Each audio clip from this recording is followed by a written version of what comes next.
A very, very quick one. We are talking about what is happening in Benue and Plateau. Let me tell our people. Some people like water. When we say these people that are attacking our people, in Imo State now, it is about attacking our farmers, raping our women, destroying the crops in our farms. So Hemegano, Imo State, from the Fulani herdsmen. Then, kidnapping. These are the two things they are doing now. In Enugu State, they are not only kidnapping people there, they are not only attacking the farmers, raping their women, they are also invading communities in Enugu. I want you to understand the background of what I'm saying. In Benue people allowed the Fulani herdsmen to have a particular place they live. No, you had this side. No, you had Biriwe. No, allow them to live. They gave them land. They accommodated them. The same thing applicable to Plateau. They accommodated them. Gave them a vast place of land. Ranching. They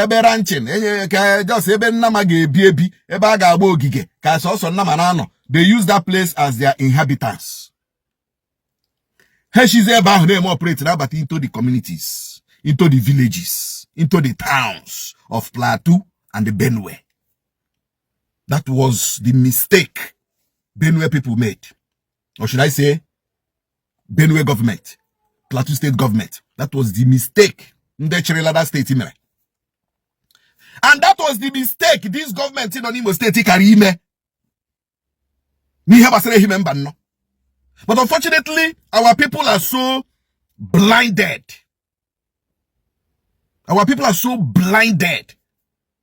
They don't know history. If you don't read history, if you don't know history, I'm a political scientist. I read government. And when government in Nigeria and one system of government in Nigeria, invasion of Nigeria by the Uthman Danfodio 1808. We study these people. I studied the Haka and other marauders from the 16th century, 17th century, 18th century invasion. Other things that happened. Asonia Grass School. I mentored in it. So when I talk about these people, I am talking with authority. The mistake Benue people were giving them a land to live in. The mistake Benue people were giving them a place to live in. That was the greatest mistake. They thought they were accommodating people. No, we are one Nigeria. We are one. You are one Nigeria. You didn't read history of the people you are giving a place in your land. History dumpa. Before you give somebody a place to stay in your community, read the history. Ask questions.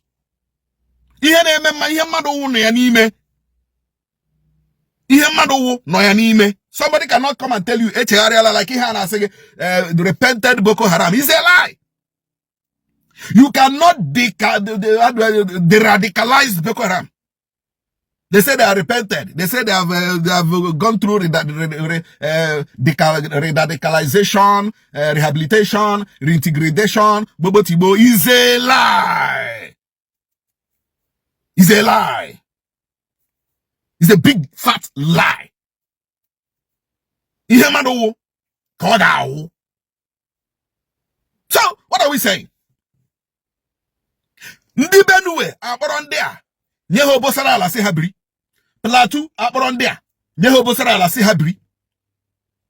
They were multiplying on daily basis. They were multiplying. As they are multiplying their cows, we are multiplying. As they are multiplying their everything, we are multiplying. Ihenileha, we are multiplying. At a point, they started invading these communities. They will go to communities, they will loot, they will kill, they will burn houses, they will come back. They will invade, they will kill, they will loot, they will rape, they will maim, they will do this, they will come back. They operate from where you people gave them. Ohe kari ime n'Imo. Mana, some people are got here. Some people are got here. Even some people from a human banno. Hey, I don't so bereji menka. Non so bereji menka ozo. Non so saved you. If you don't know. If you don't know it. You know? So what are we saying? When we talk about protecting our land, we know why we are saying it. Protect your forest. Only lawyer nilu nu nwere te sha ya oku gwon ya fuel gbe ga na oku ohia ka ohia ka na ho ohia, you know, ebe ndị a niile ndị like the local government chairman of Enugu. The local government chairman of Enugu did a very good job. Ohia hu niile ndị ha ụzọ wani local government ụzọ wani water show ohia were forest guard tisha n'ime ohia ka ihe ụzọ otu ndị a ga-eshi afụta bịa kpagharịa n'obodo bịa mee invade obodo bịa rape ụmụ nwaanyị anyị. You know, when we say these things, use your brain, my brother. Use your sixth sense. So, APC, because it's only APC people that can attack Nonsonkwa.